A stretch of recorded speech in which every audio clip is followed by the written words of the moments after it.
Hello, everybody, and welcome to the LJL officially unofficial broadcast, bringing you the action of the LJL 2022 Spring Split. I will be your host with the most, as always, Alex, Alex, otherwise known as Lexi, goes by Marsfon on the internet. God, it was so perfect. I was almost back in my seat, and it felt great. I am joined for the first two matches by the ever wonderful middle court, and the man on the other end that's gorgeous as ever. It's RMC. Welcome, gentlemen, to the broadcast as always. Yeah, great to be here. Great to be watching, casting some more LGL. First two games are going to be pretty spicy. I'm looking forward to it. Different stakes, that's for sure. What about you, RMC? Different stakes. That, well, I think there are higher stake games here, Maswan, because, you know, when you're at rock bottom, there's only one way you can go. So I think sometimes those stakes might be a little bit higher here. We also have to note that Middlecon and I were kicked off the third and fourth games because of our views on the podcast here. We will be watching. I stand by my views. Yes, nepotism kept me on the desk. That's why I'm allowed to stay here. I started the LJLOU. That's why I'm allowed to still stay here, even after bashing DFM on the podcast. Absolutely, sir. But first off, we need to talk about our leading in matchup and the fellow matchups we're going to be seeing. Obviously, AXIZ facing off against Sengoku Gaming. Sengoku Gaming on a 4-0 streak. They've played against some of the top teams in the league, and they've won against them. Haven't played against DFM quite in the way that they wanted, but hey, we won't worry about that one. AXIZ, obviously, pretty hot and cold, but we'll come on to that matchup in a moment because that's got some very spicy things. D3 Sports facing off against the Fukuoka SoftBank Hawks Gaming. Both of our teams yet to find a win, and honestly, this is the moment we find out which of these teams is going to get a very small leg up on the other, and hopefully momentum for that team can carry on for a bit forward because we don't want to see anyone not having any wins in this league. Following that matchup, we're going to be bringing in Temporal and Echo KO for the next two games, with me still on the desk, ladies and gentlemen. DFM facing against Burning Core, our undefeated team going against the team that only lost against Sengoku. Wait, I thought they would have lost against DFM. How did that not happen? Whatever, besides the fact Burning Core are still looking rather hot and spicy, and we'll have to see how they do fare up against DFM in our third match. And to round us out for the day is going to be Crest Gaming Act facing against Rascal Jester and Middle Court. Just before we were coming on, seconds before we came on, you had some choice words for that matchup. You really asking me? Okay, yes. okay. Well, in my mind, this is hot takes from Middlecott. Rascal Jester, second place in summer. CGA, currently fourth place, and because of the way the alphabet works, technically above Rascal Jester, making them above the second place team, therefore the first place team. So, yeah, last game of the day, battle between first and second from summer. It's going to be amazing. You can get more of those hot takes on at Middlecott is me over on Twitter, ladies and gentlemen. Yeah, baby. Choice was, if you want some sanity in your life, though, a random M-caster might be more of your flavor, or if you want a bit in the middle of insanity and anime trash, that's my Twitter, I guess. Oh, I'm bashing LCS. I'm bashing the LCS because that's what I always do, because it's the best region, isn't it, RMC? You know what? Honestly, I love the LCS this split. Right? So I'm actually pretty happy with where we're standing. Normally, I'd be right with you bashing the LCS, but yeah, I mean, there is some crazy drama in the LCS, but the actual gameplay is pretty good. And Maswan, Alexei, you mentioned that I'd have a more sane take. I'm not sure I do, because I'm looking at the first game today, AXIZ and Sengoku, and Sengoku's looking real good. And part of me is still rooting for AXIZ here because I rooted for AXIZ against DFM. And so let me absolutely take this because we've got to talk about the most important matchup. The most important matchup that in this specific one, and that is Honey, the perennial and honestly MVP AD carry of the LJL. Actually, could we bring his face on screen with the rest of his team as well over to Meggy? It would be fantastic to see AXIZ. Honey facing off against AXIZ once again. Like, this is the team that he changed the meta with. This is the team where he defied the local meta and everything else. And they just weren't able to get over the finish line, but they got to a third place spot. That was a historic moment for AXIZ. Middle court, take me from here, because these are players that just defied all expectations. Yeah, I think it's easy to say that AXIZ sort of maybe missed the mark, only finishing third. But going into summer, we had no expectations for that roster at all. Very and they true. were really able to pull it together around Honey in the You're- bot lane. You actually predicted them to make it out of playoffs. You're the only person, remember, in your troll prediction then. Oh, a troll prediction. Caught in 4K. I just feel like middle Cassandra at this point because I'm making sort of predictions. They're just not coming true. This mid lane matchup is probably going to be one of the more difficult ones on the AXIZ side. Megamin has always been this player that has kind of been weak-sided, kind of been a bit of a role player. And Jet has come in, been one of the most aggressive new players in the LJL this year. Possible MVP candidate, I know a couple of people are talking about. So if AXIZ want to get a victory in this game, where I think that Sengoku are the heavy favorites, I think that preventing mid lane just turning into a bit of a snowball is going to be key for them. RMC, your thoughts? Fair enough. I mean, Jet has been, I've called him the insurance policy of Sengoku, and so definitely you need to stop it from scaling. But I think AXIZ found their winning strategy last split with Honey, and if anything, here in 2022, they've doubled down on that, right? They brought in Sangchu, who has been performing amazingly well as well, considering how other things have been going here. And Sangchu's been putting up numbers. Sangchu right now has the highest kill participation as well as the highest damage share of any player in the LJL, and that's even with Honey on the other side. Can we come back to the screen, pretty please, Mr. Producer? There we go. We were doing frantic arm movements, but our producer was He knows what he's just doing. toying with us. Oh, he spilled his coffee. Well, I feel a little bit now. Okay. I feel bad now. But I mean, honestly, that's the spot, right? The insurance policy. Jet offers so much to the side of Sengoku game, and they have power on top of power. But there has been a spot in the past, and last season in 2021, it was a spot of vulnerability for Sengoku Gaming, and that was Paz over in the top lane. They retained him through this split, and this is a former Worlds representative, former MSI representative way back when. He's done it in the past. He did it again with V3 Esports.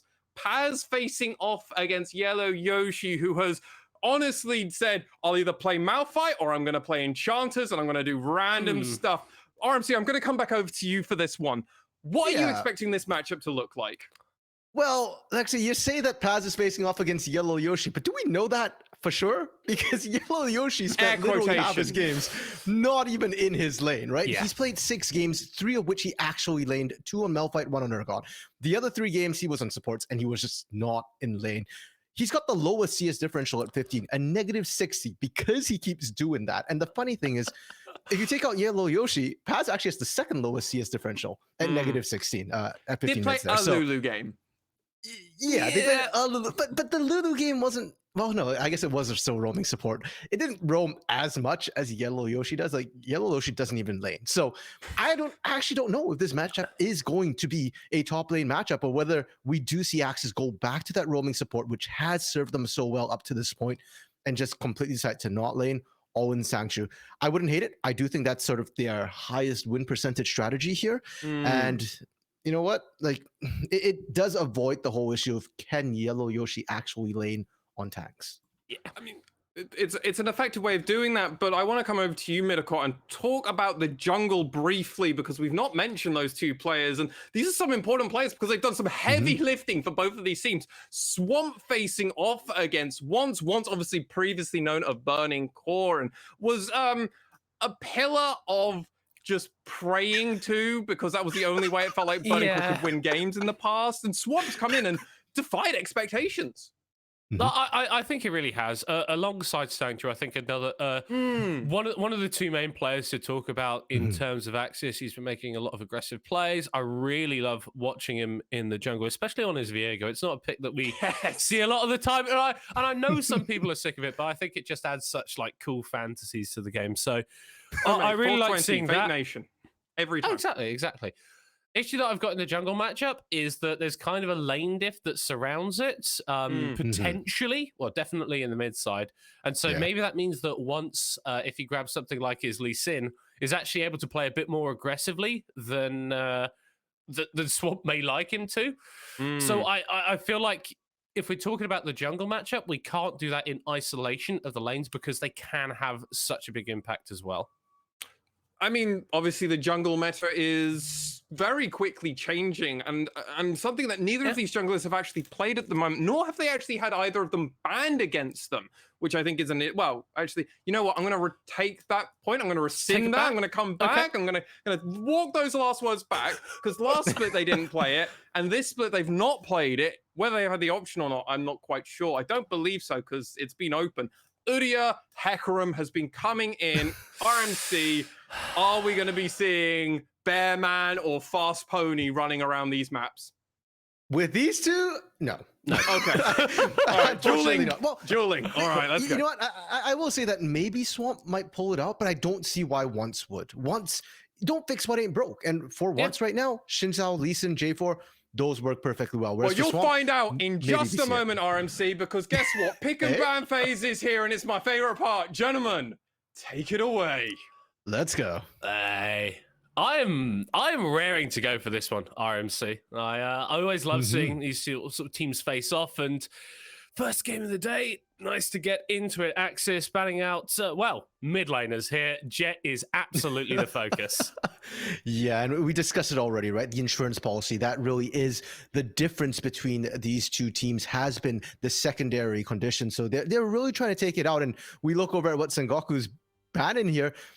It's the Poppy, right? For Yellow Yoshi. It's a mandatory ban now against AXIZ. The Xin Zhao as well, which I was thinking might be a bit of a toss-up here. Both teams wanting it for that early dueling potential. And the Zeri. Wow, blind pick. First pick, Tryndamere. That's bold. I think bold is the correct answer. Obviously, it does exist as a flex pick, but not really a sort of style that either Megamin or Yellow Yoshi have been playing so far this split.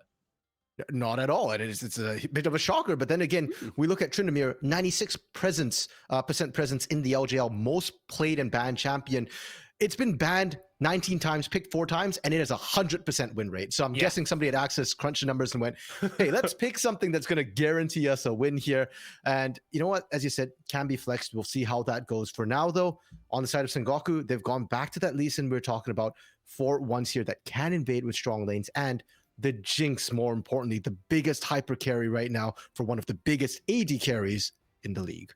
And this is honestly just like the perfect 1-2 rotation. If I want to pick up champions that not only are strong in the meta, but are also very, very good on the players that I've got, this is pretty much exactly what I want to lock in. AXIZ, though, responding with a bit of AP damage coming out of the jungle in the Diana and the Aphelios, which we so often see as a response to the Jinx. Yeah, the sort of handshake in that AD carry here. Now, the Diana pickup's interesting because usually when we see Diana, we think Yasuo, we think Yone as a mid pairing, but really, when you've got an AD mid, you just want an AP jungle. So it could still be that Tryndamere mid. And I've been told before, Alexi's mentioned it to me as well, that Megamin used to play a lot of assassins and AD champions here. So it's more likely that this is a Megamin pick than perhaps the Yellow Yoshi pick. Though, once again, we're not 100% sure what Yellow Yoshi's pool is, considering that we've only seen tanks and supports. This LeBlanc, though, locked in now for Sengoku, going towards Jet. It's another aggressive pick. It's another pick that can have agency and a lot of kill threat, both in his lane and through roams. Now, RMC, we've got a bit of a look at the first parts of these drafts. How do these teams want to be rounding off their compositions? Well, for AXIZ, if they're playing anything like what they've done before here, they're going to be overloading the supports, right? Almost every game we've seen from them comes with 2 or more supports coming through. So I'm assuming that with Lulu on the table still, maybe they can mid Lulu for Megamin if they want to give that Tryndamere to Yellow Yoshi, but more likely we see one of those, Bards, Rakans coming out for Yellow Yoshi, and then for Dicey there has been playing almost exclusively tank, so, the Leona, potentially Braum, Nautilus. And for the side of Sengoku here, they are looking for their top and their support as well. Already looking for the Gnar here. Surprises me a little bit. They're not even trying to counterpick. I think if I'm going to play devil's advocate here, RMC, Sengoku are going, we don't know where the Tryndamere is going to end up. We feel like Gnar is a strong champion, just generally in lane, can get a little bit of a split push down with a Hull Breaker, and then also brings a lot of value in team fights. So for me, Sengoku have kind of just defaulted with this top lane pick, and now we'll have to see how AXIZ respond. Yeah, and again, there's a pretty good chance Yellow Yoshi just takes that Rakan to the top lane. Okay. Doesn't bother the lane. It is worth noting, though, that Dicey has played one game of Rakan here, so it's the only non-tank Dicey has played, but it's still an engaged style champion. And the big question is, where's that Rakan going? What is the last pick here? Oh, no. Oh, no. Oh, no. Yellow Yoshi's had a rough time on laning phases with the Malphite and RMC. You do not like that at all, mate. No, I think the Malphite into Nara in lane is perfectly fine before Hullbreaker was a thing. Now that Hullbreaker is a thing, I don't think Malphite really wins that matchup anymore. And we've seen Yellow Yoshi on this Malphite. He's hemorrhaging gold in laning phase almost constantly. And when I look at the context of this composition, I had wanted supports to back up this Tryndamere, to back up this Aphelios. You don't have that. What you have is engage in spades for AXIZ, but I'm looking at what Sengoku have, and I'm not confident that you want to engage into this team. The last thing that we're seeing picked up here is the Thresh as well, another defensive support to come through. Braum was the other one I was thinking, and either way here, you're engaging into this. The box comes out. Jinx is going to be nice and safe, and throughout it all, keep in mind, Paz is going to be on this Gnar. If it's Mega and you're engaging into this Gnar, that's basically a free engage for Sengoku, where they get to play the front and back that their composition loves so much. Yeah, you just fire out those rockets, get the first kill, the fight, and then the rest of it falls so easily. AXIZ, it feels like they've kind of gone for, we're going to have a very strong 4-person core that can just have a lot of agency, like the Malphite and the Rakan offering that as well. And then maybe Megamin split pushing on a side lane with the Tryndamere is the angle that they kind of want to attack. It's not really a style that I can recall seeing from them before, but we do know that AXIZ does like to come in with these innovative and different strategies. True. And one thing about the composition in isolation isn't bad. It's more just the way the players like to play have me concerned here. When you've got this much dive, it is one way to answer in a mobile AD carry like the Jinx here. If everybody's going in, you kill the Jinx, that's kind of a win con. And Tryndamere, we've seen what Tryndamere can do as well. If you don't have enough CC to lock him down, if he can find a flank, it's not just about the split push. A lot of it is about the team fight threat. And for the side of Sengoku, we haven't touched too much on their composition here, but it's a pretty strong front to back fight here. You've got the engage with the Gnar. Lee Sin can kind of do the same as well, and Jinx, of course, being that super hyper carry. I particularly like the LeBlanc on Jet. We've not seen it before, but we've seen Jet on similar style champions with the Akali, with the Sylas as well, and I assume the LeBlanc is going to be just as good, finding its way onto the Aphelios, popping that down. You know, a lot of squishies here as well. Diana, not super tanky, can be burst down by the LeBlanc. We do find ourselves onto Summoner's Rift RMC for our first game of the day. AXIZ here on the blue side, currently 2-4. Sengoku 5-1 on our red side pick. The level 1's not too spicy from either of these teams. A little bit hard to be spicy for AXIZ when you've got a Malphite at a level 1. I know, throw a bit of cheese at someone, maybe slow them up, maybe you can catch a pick. I don't know what kind of cheese you eat over in the UK, but generally I prefer mine actually edible and not breaking my teeth. That's it though. Sengoku could have looked for a level 1 a little bit with the Thresh. It would have been kind of spicy, especially with the Gnar as well, but you're right. They're backing off in terms of what they want to do, and I don't expect that to be the case in the early laning phase for long. LeBlanc Lee Sin, that's a kill lane. I expect to see Sengoku play towards that quite a bit and try and punish Megamin before Megamin hits 6. So this is something quite interesting that I've just seen here, RMC. Jet has actually opted towards the Airy on the LeBlanc. I'm assuming this is just to be a bit more lane dominant, because you do lose a little bit of burst on your full combo.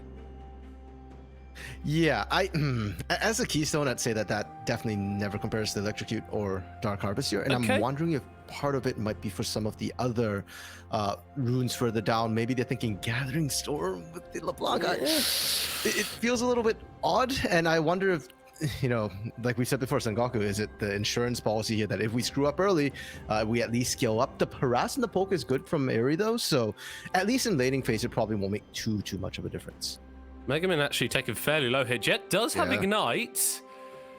So AXIZ mid laner will have to take care that he's not all in. Obviously, not undying on the Tryndamere until you get that level 6, until you unlock your ultimate. Before that point, you need to be wary of little bits of damage coming down on you like that.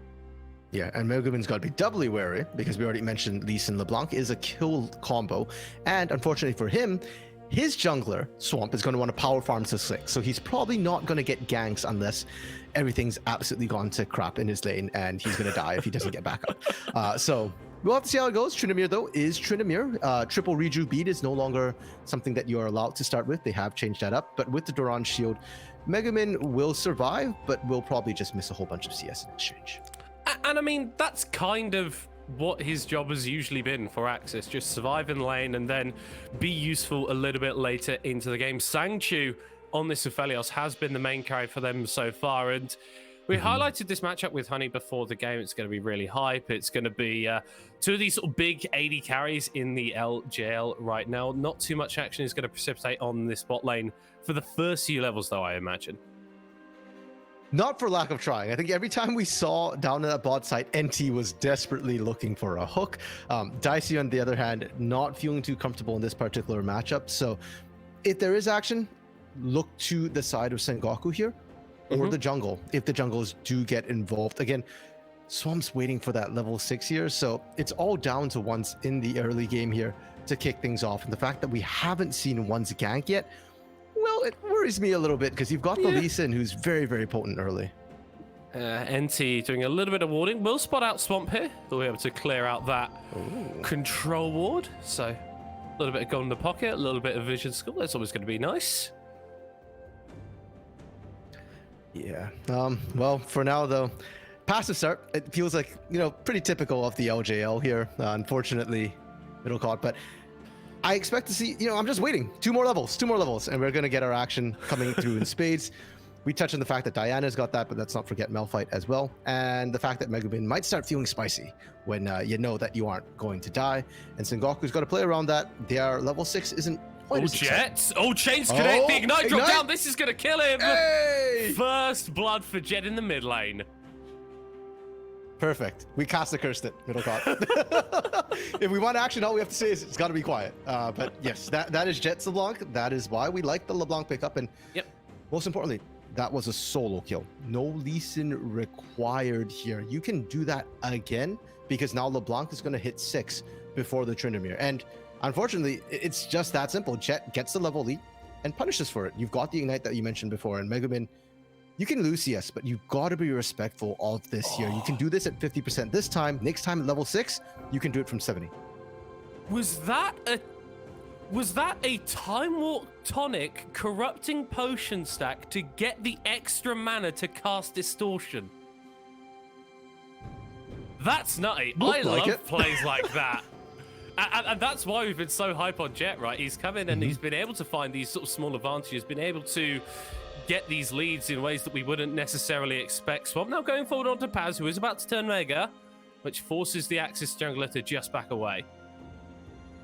Yeah, and Paz actually came back to lane not too long ago there, doesn't have the teleport, so we'll have to walk back in, buys Yellow Yoshi a little bit of time as well. Nice to see. Dragon did get picked up by Sengoku here, which is good because it's Cloud Drake, and a lot of times teams don't like taking the Cloud Drake, but please just get it off the table so you can pick up other Drakes.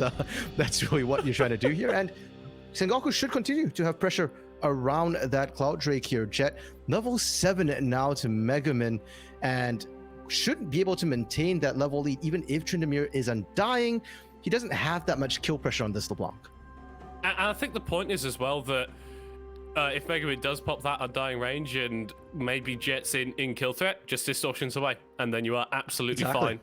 And we're already seeing sort of a large CS differential emerge in the mid lane, 20 up for Jet, and I imagine a lot of that 600 gold lead for Sengoku is squarely on their mid laner. And the top lane actually has a bit of a CS advantage as well. It got nullified by Paz going back to base, but now that Yellow Yoshi's gone away as well, we're going to quickly see that growing. The only lane we're not seeing a significant CS differential middle caught, interestingly enough, is the bot lane. Sangchu versus his predecessor, Honey here. And I almost feel like Sangchu's been a little bit unlucky, or not unlucky, but put at a slight disadvantage here, because I do think Jinx is the premier AD carry right now in the LJL, 71% win rate. Aphelios is almost more preferred by a lot of these AD carries, Fellows has a 31% win rate and doesn't actually reach the range of the Jinx here. So definitely a bit of a disadvantage. And I think it's to Sangchu's credit that he's been doing so well thus far. And I'm very eager to see these AD carries get into an actual fight. Not a 2v2, Not but 2v2. like a 4v4 or bigger. Well, I'll tell you what. If I'm AXIZ, a 30% chance, if that's the Aphelios win rate, sounds pretty good to me. Because they weren't expected to beat Sengoku. And they are currently on a 4-loss streak, which is not the most auspicious way to end your first round robin, but still just a kill difference. Still only a small advantage for Sengoku. We have hit that 8-minute mark, so Herald is on the table. Once going forward onto Megaman, just trying to bully him out of this top side. Yeah, the damage does come down. It won't really stick. That is a Tryndamere, but you forced Megaman out for now here. Swamp as well as Yellow Yoshi are still hovering in the area here. They're going to try and attempt this. Bot lane's rotating up. Yeah, AXIZ need to be quicker to this play. They need to start it now because otherwise more members of Sengoku are going to get here. They're going forward onto Jet, but they just get narded into the wall by Paz. That's not how you want to start off the fight. A second kill picked up for the LeBlanc. Distortion's away. Does get knocked up, but it's not before Megamin goes down. That is exactly what Sengoku wanted. Yeah, they even got the kill onto Honey as well. They made the rotation from that bot lane worth it, efficient, and Honey gets to farm the mid lane here. This is what we're talking about a little bit in draft middle court, the fact that Sengoku are happy for you to engage into them. Yellow Yoshi went in and doesn't get any of the kills here. And Paz, you've got to play around that Narbar, right? You went in and you just ended up setting up for a perfect engage for Paz. And what I love is that Jet distortions onto them with that double knockup, recognizes that I just need to do the damage here. I just need to take them out of the fight, and then I can hop back away. Still lives, still gets away with it, and now has accelerated this LeBlanc to an incredibly scary point. Now, for AXIZ, not all hope is lost yet. One of the nice things about a dive composition is that you can just overwhelm the enemy often if you just pull the trigger first. And if you get ahead, it's very easy to continue snowballing. What they need to do for now, though, is stem the bleeding, play around those cooldowns. When you see that unstoppable force come back up again, try and force a play into the mid lane, into the jungle. Mid's a little bit hard because of Jet. Yeah, he's fine. It's fine. No ignite yet. He gets to live. When that ignite comes up middle court, I would not be so calm. Yeah, there's no one dying rage for Megamin, so really trusting his ability to press Q in the right time. Honey potentially caught out here, will throw down the jumpers, but Swamp is in the area too. Actually flashes back fairly nicely, but still taken out. Wow, very clean from the side of AXIZ. They recognize that, hey, NT's not here. We pull the trigger, we go for this. And most importantly, Swamp didn't even have to blow the ultimate. The ultimate there from the Diana is still available, and Dicey's is too as well, so they can look to repunish Honey and NT in a 3v2 situation when they're back. I think that's probably the person that you have to go for, because it's not like you're going to be killing this now with that hull breaker now completed in the side lane. Megamin will get kicked away from his own tower, actually. That was a well-timed spinning slash to ensure that he doesn't go down. Yeah, still has ultimate though this time, so it's kind of safe. And you know, as far as Tryndamere is concerned, if you don't kill him, he's fine with it. He'll regen right back up unless he gets shocked and surprised by a LeBlanc ignite here. Now, AXIZ going for that second dragon here, and it's kind of seemingly out of nowhere. This is something that Sengoku has let slip here by not setting up. They had the timer, they have the strength, but they didn't go for it, and now AXIZ get to delay that dragon stacking. Which is incredibly important when you're already against a team that, with the Jinx, is arguably going to outscale you and have already got an advantage. Taking away one of those potential win conditions does buy you a hell of a lot more time, especially considering it's the Hextech Soul, which is probably the most powerful soul on this patch. Megamin able to heal himself up and will be fine. Actually, Dicey getting flayed into the jumpers there. Has to battle dance out of the way of that rocket. But you're alive, and I feel like that's been the theme of this particular game, But you're alive, right? Megamin just keeps getting away, Dicey just keeps getting away, and AXIZ, it's good that you're living, but you are slowly bleeding out. The CS differential is now accruing in every lane. It's not just the top, it's not just the mid. Bot side, Sangchu is starting to lose out, and the Herald push into the mid lane as well. If Jet gets to lead the mid lane, Megamin might be able to survive LeBlanc. I'm not sure anybody else on the side of AXIZ can. It could be a disaster. Crucially, though, for AXIZ, that mid lane tower is still standing. Swamp now going forward onto once. Will pop the Moonfall as well. but doesn't quite have the damage to continue going forward, gets kicked over a wall, and says, that's enough effort, mate. Yeah, it just reminds me of like, do you have siblings, Middlecott? 2 younger sisters, mate. It's okay. It's a struggle. It's a struggle. Fair enough. You know, like I've seen brothers interact a lot of times, especially when there's a bit of a bigger age gap between the two. That's what it felt like between Once and Swamp there. Swamp's the little brother who's going and like, play with me, and the older brother's holding him and eventually decides, nope, I'm sick of this. Drop kicks him away. That's basically what we just saw right there. And unfortunately for AXIZ, that's not what you want to do with your Diana. No. You need to set up the wombo combos, the AoE. Swamp hitting a single target is not key unless you're trying to kill Swamp before a major objective, or the single target that you're hitting is Jet or Honey, and you can insta-burst them. And Once isn't playing. Well, Once isn't Honey or Jet. So nope. Fundamentally, not that. This is a roam up into the top side as Paz will take down that first tower, goes back into the mini form, and so more movement speed, able to just run it away. Once now will get spotted on this board, and he actually spots Swamp the same. Gets stashed onto by the Diana, and I don't feel like you win this one, buddy. Once now going forward, Hasbrock the Conqueror actually forces Swamp to flash away as now Jet is trying to rotate over, and they may have caught I see it Megaman in the mid lane, but not quite. Once again, RMC, no one dies. Yeah, and once again, it's not to AXIZ's favor that no one's dying here because they're bleeding out everywhere else. They're losing turrets, they're losing plates. Topside goes down there, and that wasn't even the lane they dropped Herald in. That was Paz taking all the plates on his own. And this has been my concern with Yellow Yoshi, especially on this Malphite here. The Malphite laning never goes well for them, and they can't seem to rotate fast enough with it. Dice going on to Once. Paz going to be caught out as well. The unstoppable force used to, but he could just flash over the wall. There goes the moonfall from Swamp. AXIZ grabs themselves a second kill of the game, but it is just a single kill. And look what they had to commit for it, Middlecott. That's the unstoppable force down, the moonfall down as well. And I think, Dicey used his ultimates. That's 3 ultimates to kill a single person. And while all that's happening, Honey gets to free farm bot lane and take turrets. And that's not where you want the gold to be going if you are an AXIZ fan. You know how good this guy is. You saw how good this guy was for you in 2021. But now, with every CS, with every turret plate, with every small amount of gold that Honey gets, Sengoku are accelerating to a point where AXIZ potentially can't catch them. 15 minutes on the clock, 5k gold advantage for the red side team. Drake up in a minute. Now, objective bounties have just ticked on right now, Middlecott, and there is still an opportunity for AXIZ. The window is closing. It's tiny. It's a porthole right now, but it's still playable. And what you kind of need to do is just start playing hyper aggressive, very, very proactive. If you sit back right now, you're losing. Take every single trade you can.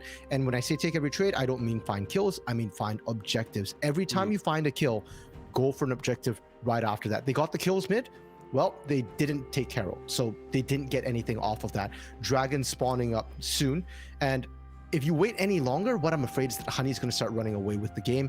Jet's going to start running away with the game here. Sengoku have been playing the macro just cleaner, and I'm not confident AXIZ can match that this game. I'd be inclined to agree with you to a certain extent, RMC. We do now see AXIZ moving into the river, trying to clear out some of this vision. And pressurizing on Sengoku, which is what we want to see from them. But the question is, can they actually maintain this position? Well, I think they're stuck in the position now. They're stuck in the Dragon Pit. They actually can't run away. They're getting collapsed on from every angle here. They are going to get the Drake, though. Okay, that's so gold. They get that power, they get that objective bounty as well. But look at Sengoku, they're like, yo, that's second Drake. We don't really care. We're just going to take mid lane tower instead. And we could just exit topside for free. They've got another wave coming topside, and they've got already a bunch of caster minions in there as well. And this is what I'm talking about, the macro from Sengoku right now.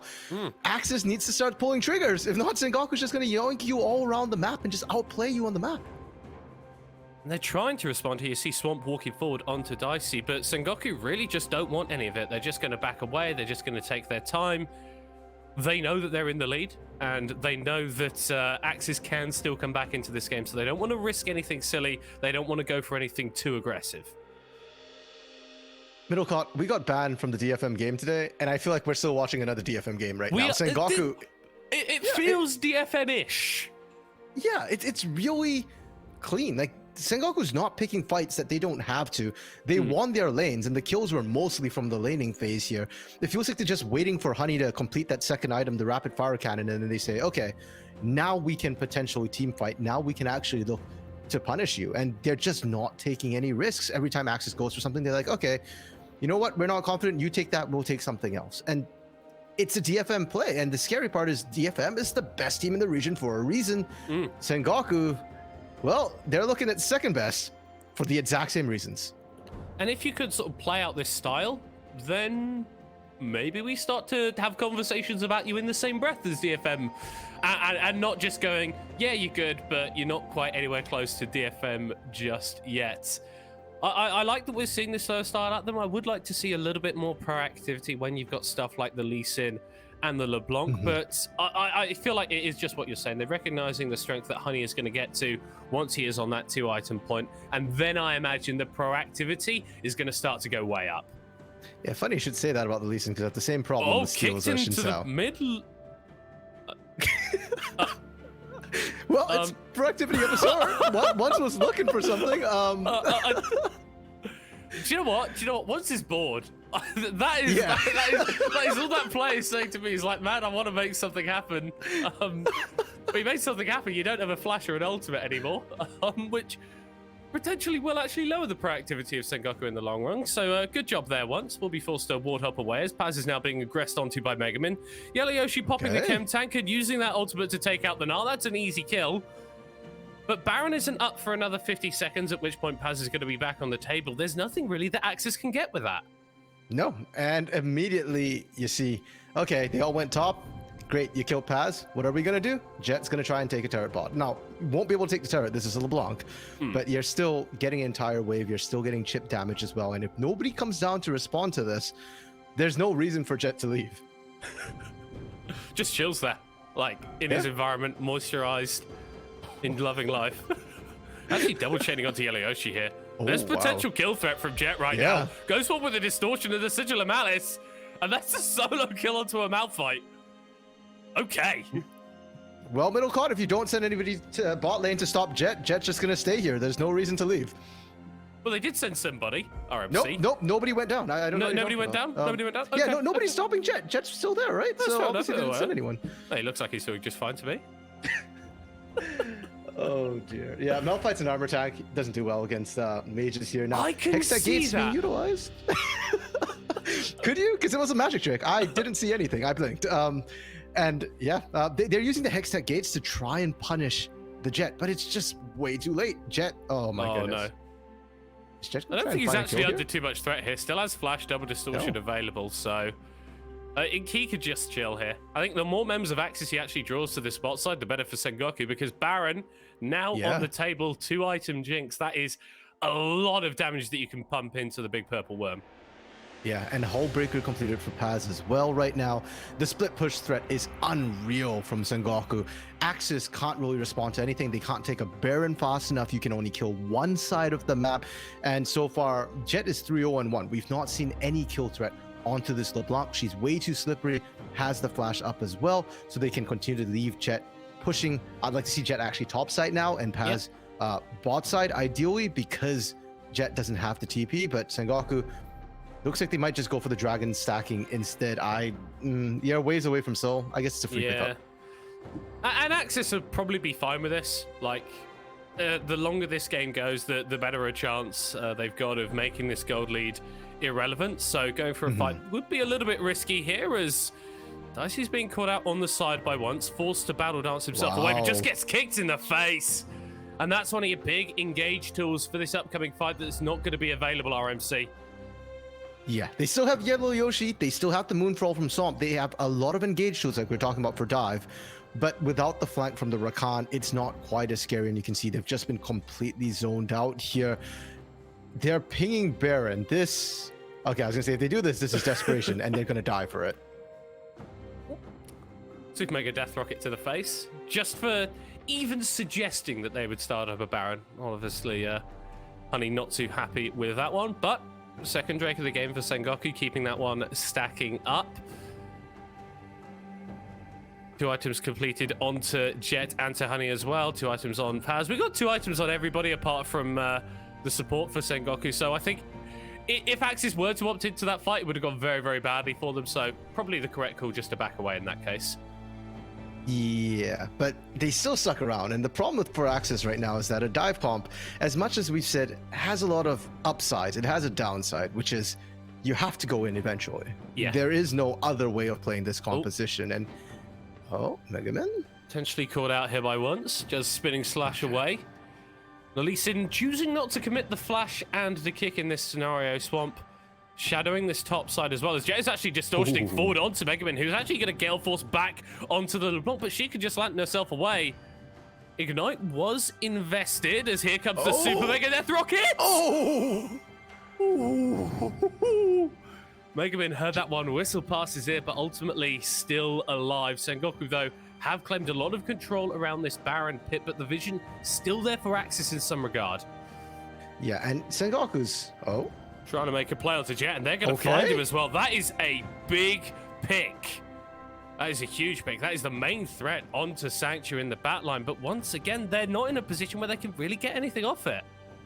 Yeah, and unfortunately, it's because Sanctuary wasn't there middle court. We'd said before, if you're going to burn those big ultimates on a single target, it better be on Jet or Honey.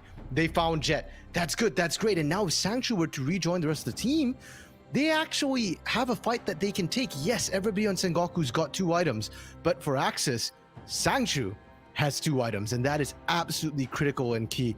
Now, illegally somehow, Sengoku, after losing a member, are actually starting up the burn. We're seeing the missing things come down from AXIZ here, so they're at least kind of aware, and I hope that they punish this. Yep, there we go. Blue Trinket comes down. We'll spot them out. We'll dissuade this Baron for now, but AXIZ, they get a pick. And like you're saying, Middle Court, they still can't do anything. They're not even getting turret chip damage by pushing. They still haven't taken any of those turrets off of the board, but that does mean a lot of standing gold. So all AXIZ do need is one of those fights where they can sort of start to trade it into more objectives and start to push something out of the momentary advantage that having more members on the Summoner's Rift does get you, and pick up some of those objective bounties and the standing gold. If you can funnel that into Sanchu, get him towards the 3rd item as soon as possible, maybe we could see an angle to play it out. I agree. I've said from the very beginning, AXIZ needs to play around Sanctuary, and we've actually not really seen that this game. Sanctuary has been doing his own thing, and honestly, I'm not sure if it's quite efficient or not, because he's down 50 CS from Honey, which doesn't look good. But then I'm looking at the CS differentials for every other lane, and I'm like, he's still doing better than the rest of the team. So there's something to be said for Sanctuary playing his own little game there, but I think it's time to come home, and it's time to actually start grouping up and doing something, because if you don't, you're going to start just bleeding out. There we go. The 1-3-1 is starting to come through from Sengoku, like we call. Jet in the top lane without TP, Paz bot side with the TP here. And AXIZ, they're ignoring them in favor of trying to push into the mid. Yeah. Taking down that tower. That is a lot of gold. That is a lot of resources being thrown back into you. But Paz and Jet could just go back to this side lane split push game. We already saw Paz take down that inner tower, which is worth a hell of a lot of gold. And so AXIZ, yeah, you get a little bit of pressure, but more gold into this side lane now that no one could really match. That doesn't necessarily feel like the best way to play out this game. And with the responses that they're going to have to throw in, the resets that are going to come through, Sengoku, once again, can just turn towards Baron. Yeah, and to be fair to AXIZ, I don't think they had a lot of options. Taking the mid outer turret was probably their best call there. There was the objective bounty on it. They've sent Yellow Yoshi down to that bot side to push back out here. So the teleport is available, and you can see Sengoku aren't actually able to take the Baron comfortably. Now, it's been so long here, Middle Court, that the dragon's about to respawn. It's been 5 minutes almost here. And while Sengoku can't take Baron, they can burn down a dragon. And AXIZ, there's an opportunity here for them to try and punish Sengoku grouped up. This one's just going to be annoying. Oh! Mistimed. He's trying to be just as jammy as possible. So she's still able to make it away, though. 15 seconds until that Drake spawns. Once again, it's Sengoku that feel like they have the lion's share of the pressure around it, so I imagine they're going to be getting themselves to that soul point in no time at all. AXIZ, though, trading for vision around this Baron and actually just starting it up. This is spotted out, though. There's a ward. There's a control can see ward. The ward. They're ignoring the control ward. This is desperation. This is not a good look for AXIZ here. Doesn't look great. Yellow Yoshi on the side. Spotted out now. Will be engaged onto. Can actually kick back into the team. One person up onto the Lee Sin is probably not what you want, but that moonfall looks damn good. Mega Man with the Undying Rage of the backside as it's a 1-for-1 team fight so far. A Jet will not even it up. He'll take down one. Honey will grab a second, and this is Sengoku starting to use their gold lead a little bit more effectively. Out comes the Super Mega Death Rocket, not going to connect, but Yellow Yoshi is going to get taken out in due course. And the last man standing, the main carry for oh so long is Sancho, and he's going to do so much damage and take down Jet on the backside. But in the mid lane, Honey is going to be knocking down these towers. NT misses the hook, and now he's going to be able to escape. That may have just bought AXIZ crucial time, but they are in dire straits. Yeah, that hook just saved the base right there, because if you don't, you lose the inhibitor. Congratulations, Dicey has respawned. Honey could have soloed Dicey there. And after all of this, middle card, Sengoku decide we don't want the Baron. We're still going for this dragon here. We see all the respawns coming up. Now, the way this fight broke down here, middle card, it was a great play coming out to punish Yellow Yoshi for separating. But the biggest deal is that Honey was untouched. Sangchu largely able to dodge everything as well. And unfortunately for Yellow Yoshi and Swamp, look at where they burned their ultimates. It's not on the key targets. It's not on Jet. It's not on Honey. Megumin tries to go after Honey, which is, of course, the right call, but doesn't pan out. RMC, we're having a Baron flip. We're having a Baron steal. Oh, once that was absolutely ridiculous, and Sengoku might look to take even more. Paz with the first kill of the fight, hopping over the wall. In goes Swamp, but he doesn't have the backup from the rest of his team. Flash over the wall, the wallop doesn't quite hit onto anyone, but Megaman is going to be the next target. Rooted, chained up, goes into the Undying Range, but I'm not sure if you're angry enough to stay alive. Honey forced to flash away, but Jet still gets the kill. Moonlight Vigil! As AXIZ's new AD carry takes out the old one, but it is still Sengoku finding the 3-for-1 fight. It is still Sengoku who are going to be looking to take down this inhib tower. And they might be able to push for an end here because Dicey and Sangchu are too squishy, and Jet is looking to just burst everyone and anyone down. Now they're playing it safe. They're going for the other inhib here. Swamp's about to respawn. Yellow Yoshi's about to respawn, and the unstoppable force is up and available. They don't want to overstep. Again, Sengoku are playing this sort of controlled, this measured style. They've got the Baron buff still for a couple more minutes. They're on soul point as well. They do not need to throw anything away. This was just beautiful from once. I wish there was a stat tracking how many steals everybody has, because I swear right now, Once and Steel probably have the most in the LJL. And I don't think it's a coincidence that their teams are the top two teams right now in the LJL either. Just able to find those advantages where you really shouldn't do. Paz kind of whiffing on the backside of that fight, but Megaman, as has been the case so often this game, he's gone forward, he's tried to make a play on the Trinidad, but look at that also just getting cancelled at the end. The Moonlight Vigil throws some more gold over to Sancho, who's actually 4-0-1 right now, 4 items complete. If this guy's going to stand up and carry for AXIZ, it has to be now. Yeah, and AXIZ need to play around him. We talked about, the storyline of Sangchu versus his predecessor right now, and actually I'll hold up here because Yellow Yoshi might get caught out. Once was thinking about it there. Okay. That's not the direction that you want to be ulting as Malphite, as Jet going forward into the mid lane, chains onto Megaman once more, and will just pop himself back. And that's what you could play LeBlanc as at this stage in the game, just that little poke mage almost, just going in, dealing some damage, popping right back out. Sengoku, take down the bottom inhib tower, take down the bottom inhib, and AXIZ, you need to find something absolutely miraculous now, otherwise you are just going to lose your base. No ultimate for Yellow Yoshi, but Dicey still has the quickness available. Yellow Yoshi getting pulled back in though, forced to flash himself away. Like Vigil doesn't connect onto anyone. Once diving into the backside and gets a kick onto Swamp that isn't the target that you want. A kill trading back onto Honey, and maybe this is the play that AXIZ needed to make. Megaman doesn't have the ult for long enough though. Nexus towers will start to get focused down. Sangchu still firing, still throwing out the chakrams as hard as he can, but it's such a difficult situation to find yourself in. Jet just soloing out Swamp on the other side of the fight, but this Lee Sin is somehow alive for a second longer. Dan finally goes down as Paz dives forward. Will not go Mega though, as Indy is taking so much damage. Jet just needs to auto the Nexus. Can he do it? Sancho's not going to get there in time. The block goes forward and they get it. Oh my God, Sengoku! It's such a controlled game for so long. You're flipping at the end, but that was beautiful. Middle God, I am crying for Sangchu here. 6-1-1 to end the game. And Sangchu and Dicey almost managed to hold a 2v4. I know that AXIZ now are on a 5-game losing streak. Sengoku still looking like the second best team in the league. But damned if I don't think Sangchu is looking better than his predecessor, at least in this game man. here.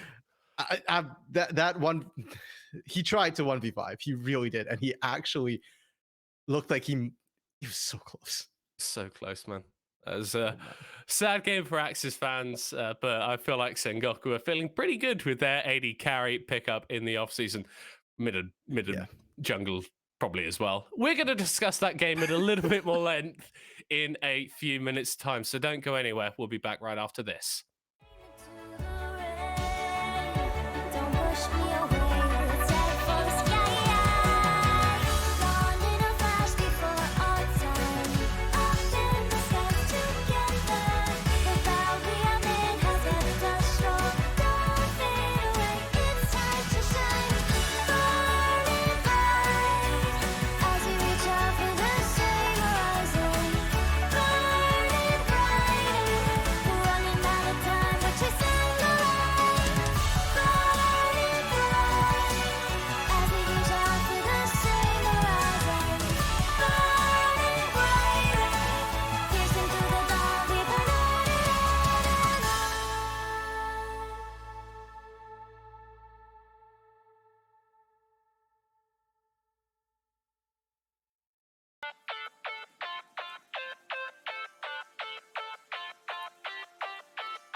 Hello, everybody. Welcome back to this Mars One Middle Crod and RMC over on the other side, ladies and gentlemen out there.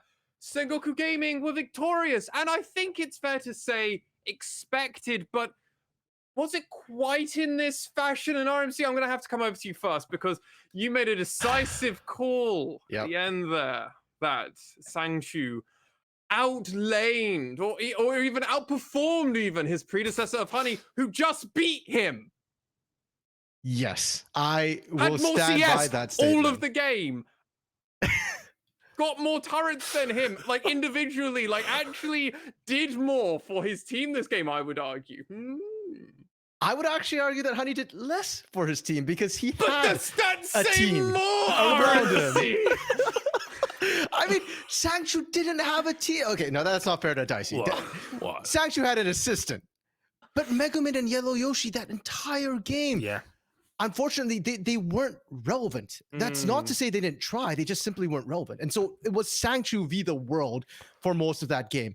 And I'm not denying that Honey might be a good AD carry, maybe better. I understand, Maswan, that seems to be the angle you're taking here. But in that game, Honey did not have the opportunity to show it off. And Sangchu at the end there, that 2v4 was insane. And even before that, it felt like any fight where Sangchu was at, AXIZ at least found kills and drew fairly close to even. But the problem was AXIZ kept getting picked and not RMC, fighting. with Sanctuary. I mean, that's the script that AXIZ had last split. We discussed this on the podcast, Middle Court. I feel like this is, I'm just getting an echo effect here that AXIZ, 2 of the Korean imports, didn't have another rest of the team. Kind of a weird spot to be. Nemo was that really good support assistant. I mean, that's just icy, right?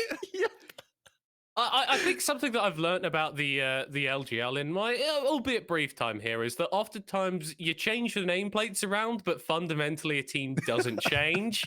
AXIZ are still putting all their chips on their bot lane. Hawks still can't play around a Baron, and DFM still look very damn good at League of Legends. We'll come on to that. No. I'm going to stop you there. We'll come on to the Hawks and everybody else later, gentlemen. That's after this break. I want to very quickly, though, zoom through some of the key points in this game. I'm going to come with a few middle court, obviously, for the first part, because everything was just Sengoku City. It felt like they just knew everything. AXIZ were playing reactive League of Legends. They could do no right. Jet got first blood, right? Yeah. And that sort of set the tone for the rest of the game, at least from a laning standpoint. One of the questions that we had about AXIZ actually coming into the split is, what are the quality of these players? Like, how actually good are these guys, and are they going to be able to stand up against the best that the LJL has to offer? And I think you can talk about Sengoku as some of the best that the LJL has to offer. And in terms of standing up, AXIZ kind of fell on their faces this game. We saw big CS discrepancies and kill discrepancies in both solo lanes. And those really ended up just leading to the advantages that the Sengoku got and snowballed, albeit fairly slowly throughout that game. Yeah, I mean, when we hit that 14-minute mark, because we're not at 15 anymore, it's at 14 now, ladies and gentlemen. That's when the plates go down, so that's when people care. Now, RMC, this is just a few quick stats, just throwing at your face. You can take it however you want. 4.5k gold to Sengoku, 2 turrets to Sengoku, 45 CS in mid, 2k gold lead in top. The whole side of Sengoku is favored, even in the AD carry spot. Honey still had more gold. Like, it was dire spots, really. What are you thinking about Sengoku when they were sitting there? And AXIZ's way of actually prolonging the game for so long, to be honest, when you consider that in context. Yeah, no, I think up to 14-minute mark, I think Sengoku did really, really well. Yeah. And then it was after that that they looked a little bit lost in terms of what they wanted to do. They took a long time trying to decide. And one of the stats that you kind of didn't mention there, Maswan, was the fact that with all that lead that they had, they did not get second dragon. And that came back to bite them really badly, because they started playing for that Chem Soul, for the Hextech Soul, pardon me. But they didn't actually have enough dragons. So it just started dragging out and out and out. And it was like, okay, yeah, sure, AXIZ is staying in it, but AXIZ is also staying in it because Sengoku seemed not to know how to close it out. And to me, that's one of the big differences between them and DFM right now. Yeah, I mean, honestly, this game just kind of went from that barrel of 40 minutes, and then it basically prolonged to about 24 to, like, obviously the end of the game. We had a 10-minute stint where it felt like nothing happened outside of Sengoku getting minor advantages around the Rift middle court, but it never really led to anything. Even when AXIZ played reactively and got a kill or two, again, it was almost for naught.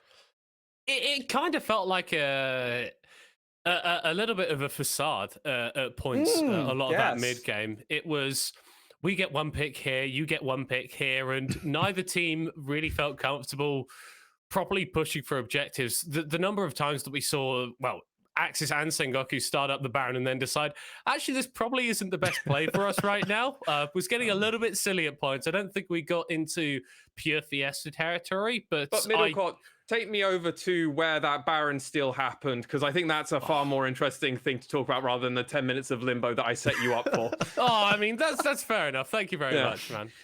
But I feel like we're seeing this way too much in the LGL, and these aren't steals that are coming through that are measured and controlled, and it's one person like waiting along the backside of the pit for a really long time. It's like the jungler will turn up just as the Baron is happening to be in smiteable range, jump into the pit and get out in just the blink of an eye. And at that point, I kind of want to give props to Once there, but I kind of feel like Swamp, you should be smiting those, or maybe just not letting the enemy into the pit at the first point. This has been a bit of a sticking point for the LGL for a while, and it looks like it's going to continue to be that way.